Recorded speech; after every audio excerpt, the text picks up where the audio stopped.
Hello friends, আমি রিতা আর রিতাস best কিচেনে আপনাদের সবাইকে স্বাগত জানাই। আজ আমি আপনাদের সঙ্গে শেয়ার করব সোয়া মাঞ্চুরিয়ানের রেসিপি। আমার আজকের এই রেসিপি যদি আপনাদের ভালো লাগে তাহলে অবশ্যই একটি লাইক করবেন আর আমার চ্যানেলটি সাবস্ক্রাইব করতে কিন্তু একদম ভুলবেন না।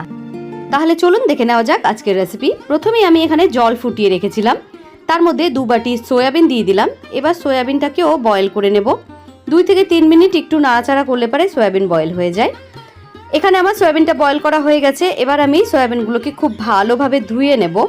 একটা স্ট্রেনারের মধ্যে সয়াবিনগুলো ঢেলে নিয়ে একটা স্প্যাচুলার সাহায্যে খুব ভালোভাবে জলটাকে চিপে বার করে দিচ্ছি।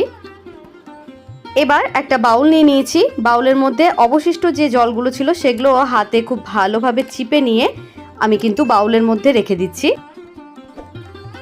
সয়াবিনগুলো খুব ভালোভাবে ড্রাই করা হয়ে গেছে। এবার আমি 2 চা চামচ কর্নস্টার্চ বা কর্নফ্লাওয়ার দিয়ে দিলাম, 1/2 চা চামচ লবণ দিয়ে দিচ্ছি সামান্য একটু লঙ্কার গুঁড়ো, সামান্য একটু গোলমরিচের গুঁড়ো, 1/2 চা চামচ আদা রসুনের পেস্ট আর একটা ডিম। এবার সবটা উপকরণকে খুব ভালোভাবে মিক্স করে নেব। খুব ভালোভাবে মাখিয়ে নিতে হবে যাতে সয়াবিনের গায়ে ব্যাটারটা খুব ভালোভাবে লেগে যায়। প্যানে পর্যাপ্ত পরিমাণ তেল দিয়ে গরম করে নিয়েছি। এবার আমি একটা একটা করে সয়াবিন এই তেলের মধ্যে ছেড়ে দিচ্ছি। সয়াবিনগুলো কিন্তু একসাথে ছেড়ে দেবেন না, তাহলে কিন্তু একটার সাথে আরেকটা লেগে যেতে পারে, তাহলে কিন্তু এগুলো একদম ছাড়া ছাড়া হবে না। খুব সাবধানে একটা একটা করে কিন্তু সয়াবিনগুলো তেলের মধ্যে ছেড়ে দিতে হবে। এবার একটা স্প্যাচুলার সাহায্যে এইভাবে আস্তে আস্তে করে নেড়ে নিতে হবে। সয়াবিনগুলোকে গোল্ডেন ব্রাউন না হওয়া পর্যন্ত ভাজতে হবে, খুব ভালোভাবে ভেজে নিতে হবে। আমার রেসিপির ভিডিও আপনারা কে কোথা থেকে দেখছেন আমাকে কমেন্ট করে জানাবেন, তাহলে আমি আমার নেক্সট ভিডিওতে আপনাদের নাম মেনশন করব। আর আমার ফেসবুক পেজটি ফলো করতে কিন্তু একদম ভুলবেন না।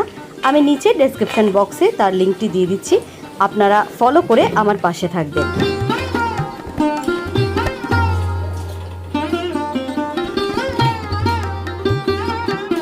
এবার আমি একটা প্যানে 2 টেবিল স্পুন রিফাইন্ড অয়েল দিয়ে দিচ্ছি। তেলটা গরম হয়ে এলে পরে এর মধ্যে দিয়ে দিচ্ছি কুচি কুচি করে কেটে রাখা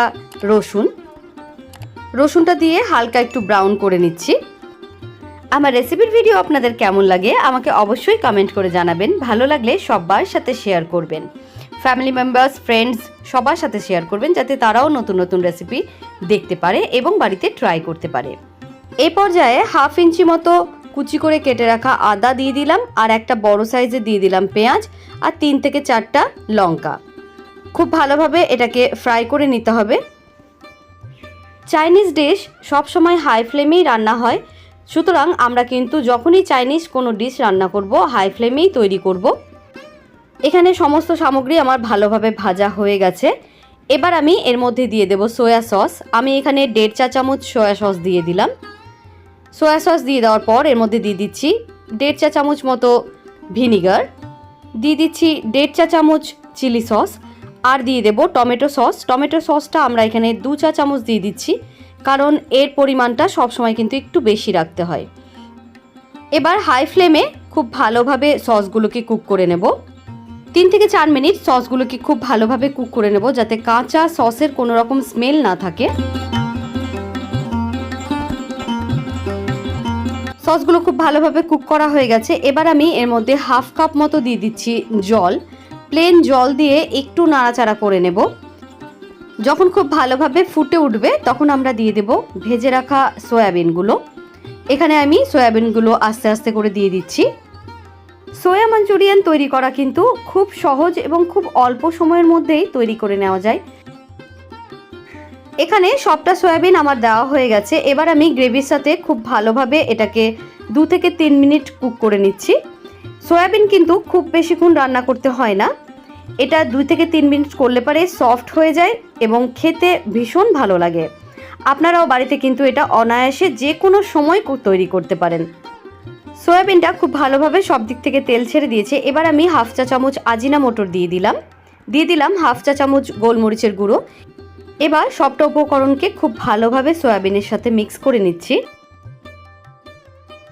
এখানে আমার সোয়া মাঞ্চুরিয়ানটা একদম কমপ্লিট। এটাকে গার্নিশ করার জন্য লাস্টে আমি অল্প করে দিয়ে দিচ্ছি স্প্রিং অনিয়ন। স্প্রিং অনিয়নটা দিলে পরে খেতেও ভালো লাগে এবং দেখতেও দারুণ মজার লাগে।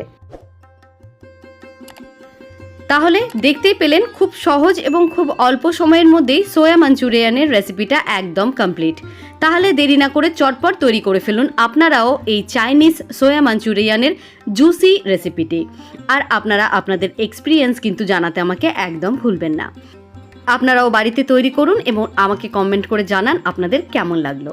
আমার সাথে এতক্ষণ থাকার জন্য আর রেসিপির ভিডিওটি সম্পূর্ণ দেখার জন্য অনেক অনেক ধন্যবাদ। ভালো খান, সুস্থ থাকুন।